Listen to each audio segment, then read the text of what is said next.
Jennifer Y is a librarian at the Toronto Public Library's Osborne Collection of early children's books. Welcome to the Bibliophile. Thank you for having me. So, first question is, why should the literary tourist visit your collection? Why? Well, we have a lot of really cool, neat things in the collection. We have a lot of unique item pieces. You know, it's one of those things where you wouldn't get to see firsthand in any public library, but we are a public library, but we have original art pieces, original manuscripts. We have rare items that just make you go, oh, wow, this is what it really looks like, you know. This is how it started off. Exactly. Yeah. So that's one of the reasons why we definitely love to showcase those pieces. We have one of the 250 self-published Beatrix Potter books in our collection that we like to show off to people. It's similar to the ones that we see nowadays, but it's really unique to see how she stuck to her ground in keeping it what she originally intended it to be. Well, and the original looks just as if it would published by a professional publisher, doesn't it? Yeah, exactly. Yeah. The fact that she spent her own money and says, this is what I want, and it has not changed. Yeah. We also carry one of the oldest items in the Toronto Public Library collection, Cuneiform Tablets. Other items, definitely original artworks. We've got artworks from Barbara Reed. That's actual plasticine, is Actual it? plasticine. Yeah. So we are really gentle with it just because we don't want anything to fall off. Yeah, it's under glass. It's under course. glass for sure, Yeah. in a frame. And of course, we have the facilities to make sure to preserve and conserve it. We also have artworks from Edward Gorey, Maurice Sendak. Now, Sendak, you mentioned that did your logo? Or? Yeah, so he actually drew our griffin for us that we use in a lot of our merchandise. In 1979, after visiting us at the Boys and Girls House, we asked him to draw a picture. And then the cool story about that is it was used to our advantage when we wanted to invite future authors and illustrators, one of them being J.K. Rowling, in October of 2000.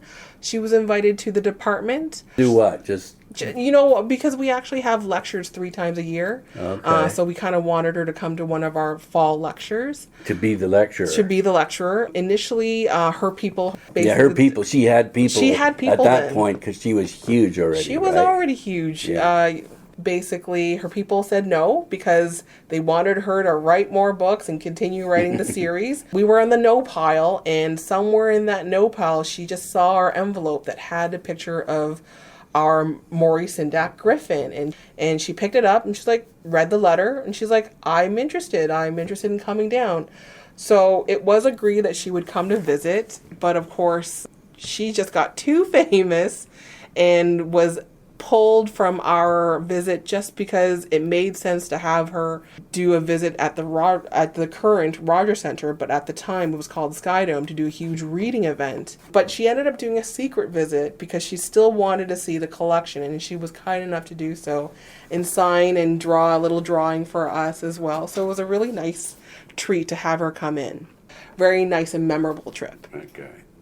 So what else have you got? Let's see. We also have a manuscript by Eleanor Muir.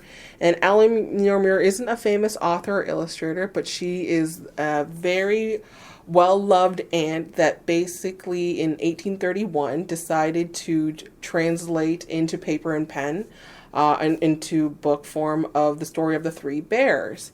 Now, the story of the 3 bears originally was an oral tale, and then she transcribed it into book form for her nephew, and it's very different from what we now know.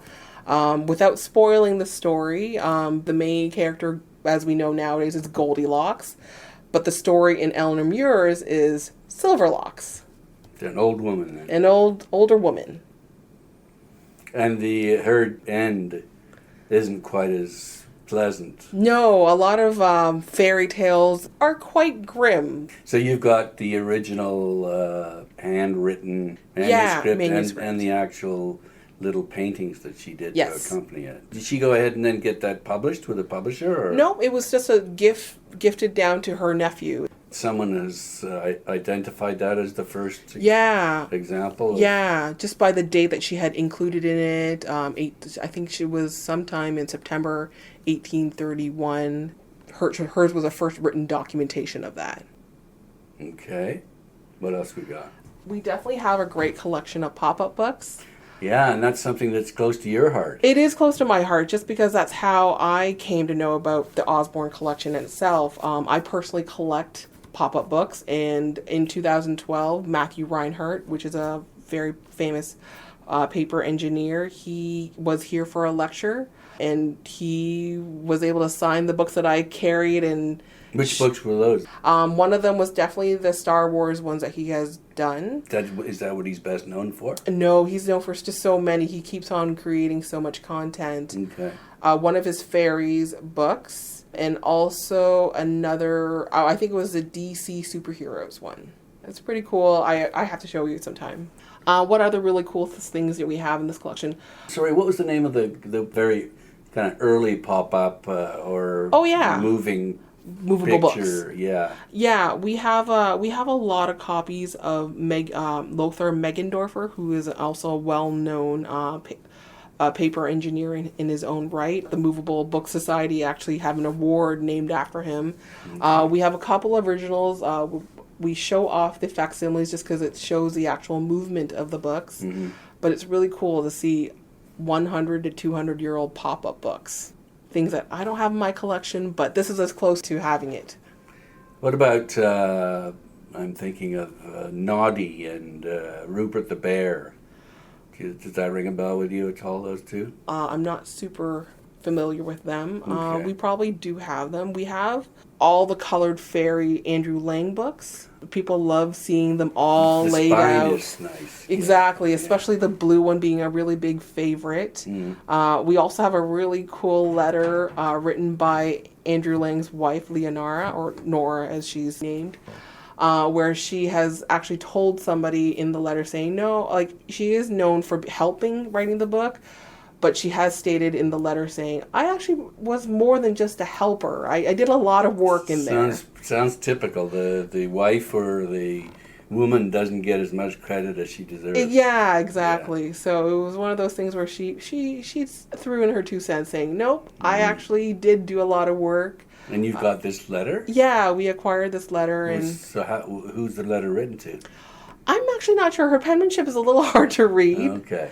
But I was able to figure out the section that says, hey, please give me recognition for this. Okay. Another cool thing, we actually recently acquired a Tolkien letter. He has written to a fan. It's 2 stories in the sense that we had some people that stumbled by the department.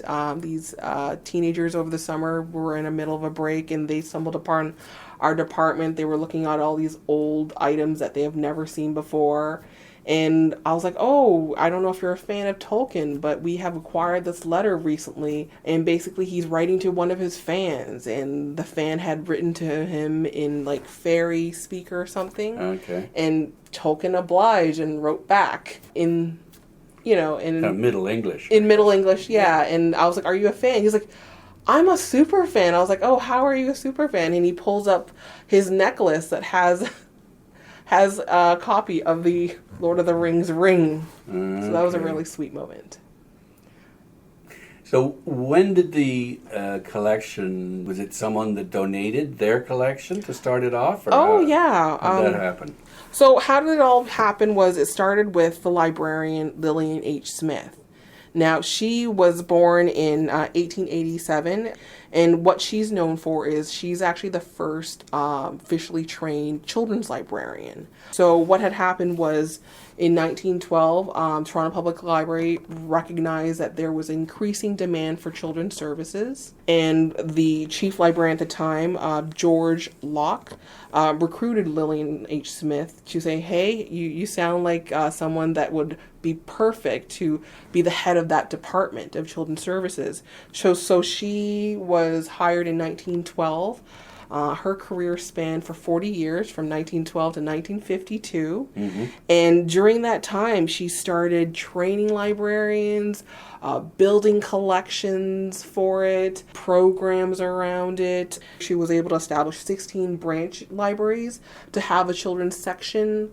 Then, of course, 30 schools, 2 settlement houses, and of course, the end goal was she had the first official branch, the Boys and Girls House, at St. George Street in September 27, 1922. And that was specifically there to house children's books? Yeah, specifically there, just devoted to children's books. It was the first library in the British Empire, just exclusively to children's.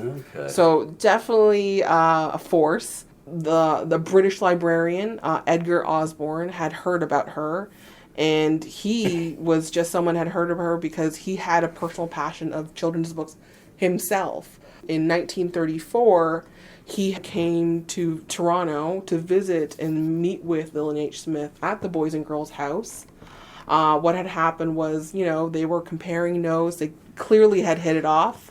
Mm-hmm. And they didn't get married, did they? No, they didn't. He was actually here with his wife, Mabel, who also shared the same passion with children's literature. And what happened was, a conversation between Mabel Osborne and Edgar Osborne was like, what should we do with all our lovely stuff? And so 15 years later, when his wife Mabel had passed, the idea was we should donate it to Toronto Public Library in care of Lillian H. Smith, because she would definitely know what to do with our collection. So in 1949, that's when they started. It started with 2,000 items, and it has grown beautifully to, I'm happy to say, 90,000 pieces now. Mm, so it definitely has grown. And it sounds like you're still acquiring to this day. Yeah, we're definitely still acquiring today. What are you after?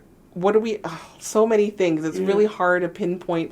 We all work with a lot of antiquarian book dealers. Like who, for example? For the token letter, it was with Justin Schiller in New York. Okay. Yeah, so in other, UK or we collect around the world just because we can't just solely dedicate it to one antiquarian book dealer. Well, one dealer wouldn't have everything that you need. Exactly. So it's just impossible in that respect. So we buy as much as we possibly can that works for our department with our own library materials budget. The other thing is that we have the great help of actually the Friends of the Osborne Collection. Yeah. Which is a group that, they are definitely our hugest supporters. They raise funds, I guess? They raise funds for special projects that go beyond our budget for special items to purchase. They also will raise funds for special projects like conservation work, digitization, other projects that just make sense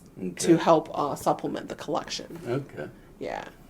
We also acquire items through donations of actual pieces. Yeah. So we'll have people that are just so generous that they themselves, either like Edgar Osborne, it was their hobby, just like myself, in collecting pop-up books. Maybe I'll donate my collection to the Osborne Collection. Tell me a bit about your collection.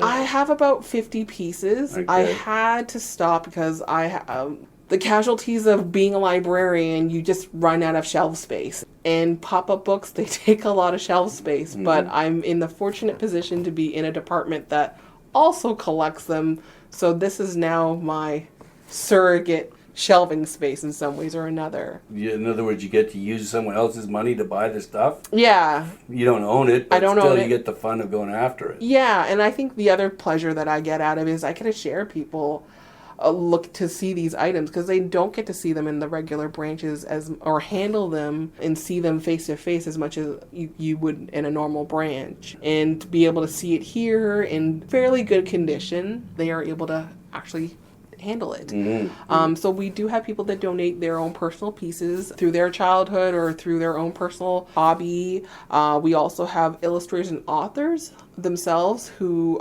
work on their projects, and they're kind enough to donate their pieces as well. The originals, yeah. Their originals. And it's really a delight to see the changes, either subtle or huge. One of our cool pieces are archives. Kathy Stinson, who is the author of Red is Best. She has a really cool archive in that it's a collection of her experiences with her first book, Red is Best. And, you know, from rejection letters to final acceptance letters to the work in progress and title. So it's really fascinating to see what her experience was like. And then we'll have authors like Linda Granfield, who is so organized and does a lot of research. She'll provide us with things of what started her research, whether they have worked out or not, you know, just of various ideas. Ideas of what you might write a book about? Yeah, like she'll do a little preliminary research on items, and then it either gets sidetracked or maybe it gets built into something. So it's really cool to see her archives as well. Her kind of creative process. Yeah, her creative process for sure, and just little notes that she have. I think one, she's like, oh, I'm not sure so much about this illustration. You know, it's just like the little notes that you're like, oh, that was what she was thinking at that time. So we're at the corner of Spadina and College in Toronto. So anyone can just come in anytime? Yes. Or should they call in advance, or? Anyone can come in any time when they happen to stumble, just like those 3 boys that just happen to have a day in the summer where they're just stumbling across the city and they're like, oh, well, this looks neat. Let me come up. You can also call us, just because, you know, we are just like, what do you like? We try to pick their brains. Like if I like Rupert the Bear, or if I like Arthur Ransom, you would pull out what you've got on them. Right? Exactly. But sometimes when we have a little bit of a heads up sometimes, or we can even arrange for a class visit or a special booking, we get to, you know, I think what it is that we love showing the stuff, and the more time we get to think about what your question is, just because clearly we don't run like a normal branch where it's just on this particular file down under the author's last name. Because we have different mediums and types of stuff, they are stored in different sections, and we want to make sure we try to give you as much bang for your buck in your visit sometimes. But no bucks involved, though. No bucks involved, just because the whole thing is we are part of a public library, and Toronto Public Library is a public department, and of course, that's the good thing about our collection. Great. And you're open 10 to 6, Monday to Friday, Saturdays 9 to 5. Okay. Anything else you want to say about the collection that we may have overlooked? Well, we have 4 parts to our collection that I could elaborate on. So the collection, of course, we have Osborne's collection of the 2,000 items. Yeah. Of course, he also has further donated other pieces as well. Okay. Some notable pieces in his collection are the 14th century Aesop's Fable that's made out of vellum. We've got 15th century traditional tales. We've got some 16th century school texts and also courtesy types of materials. Godly Puritan works. We've got 18th century chapbooks and moral tales that really just shape a young child at the time. You showed me that horn book, yeah. So a horn book is what I would like to compare to contemporary times as like a form of a textbook. It's a primer, it has alphabets or numbers, and basically it's boiled horn. So that it's sort of translucent. Yeah, it's gelatinous, and it creates a soft film, and once it hardens, it looks like plastic, really. Yeah. Looks like a little mirror with letters or whatever it is that you're supposed to learn. Yeah. Exactly, and a child is either supposed to trace it with their fingers to learn how to, because there was no pen and paper, so they traced it with their finger how to learn the alphabet, or they grabbed a piece of twig and traced it on the ground. And they're really cool to see, and it's one of those things where we have a few versions of it. Yep. We also have one that's made out of ivory for a wealthy child, so a governess would teach the child how to learn their alphabets and 1, 2, 3s on that. So those are really neat. In his collection, he also was able to acquire some of Florence Nightingale's childhood collection, so that's pretty neat to people to see. We also have some of Queen Mary's childhood books as well. Okay. So that's really cool to see. Where does Queen Mary fit in? He had collected what he had at the time, but worked his way backwards. Okay. And so it was just something that he just happened and thought it was a neat thing to have. But Queen Mary, was it Queen Mary? So she was George's husband, or? Which one? Do you remember? We don't have to go there. Okay. Yeah, so there was that, and so there's 4 areas. There was the Osborne Collection. Of course, we have some of Lillian H. Smith's collection. Yeah. So what she thought was best adding into her collection, just because she, established herself as being someone as what is best for children. One of her favorite sayings is the right book to the right child at the right time. So she definitely played a key role, and she edited guidebooks for boys and girls. She was involved in issuing this guide for libraries across Canada and beyond. Like what, recommended reading? Yeah, recommended readings for various age groups, what she thought would be good to start with, and build towards. And she just created her own kind of like best of list. And so much so that even the American Library Association in 1953 published her seminal book, The Unreluctant Years, A Critical Approach to Children's Literature. She's definitely a force, just because during that time of spearheading the children's department, she was also a lecturer at the University of Toronto from 1913 to 1952. I wonder if there's a biography of her, is there? There are a few books. There's a short children's book version of her that has all the nice factoids about her. Yeah. There's also some other more heavier research items as well that we have in our collection. I see. Yeah. Okay. In our collection of her section, we have some really cool items that fit along those guidelines. We also have a Canadiana Collection that includes alligator pie, I bet. Very much so, alligator pie. We try to have representative collection of 19th and 20th century children's books that are related to Canada, or whose authors and illustrator publishers are significantly associated with Canada. We have all the first editions of L.M. Montgomery's Anne series. We also have a copy of an illustrated comic alphabet, which is actually widely considered to be the first children's picture book in Canada. Other items that we also have the Jean Thompson collection of original art. That's her art? No, not her art. She's actually basically a librarian in the Toronto Public Library, and in dedication of, I guess, her interest in art. There were initially 5,000 pieces. That were eventually used in books, you mean? Used in books. Either sometimes it could be just original draft pieces as well. So we would have something like Walter Crane, Randolph Caldecott, Kate Greenway, Arthur Rackham. So originals from all of these? Yeah, originals from all of them. So Maurice Sendak would definitely fall into that. Barbara Reed.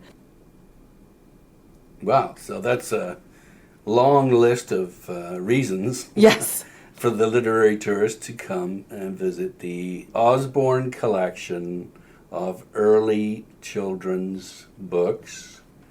And you're located 239 College Street. Main intersection is Spadina and College on the southeast corner. Do you have an easy website, or is it a long one? Easiest one is probably go to our library's website, which is www.tpl.ca, and just simply type the Osborne Collection. Is probably the easiest way to get into our website. Okay. Thank you, Jennifer Y. Thank you for having me. Bye for now. Bye.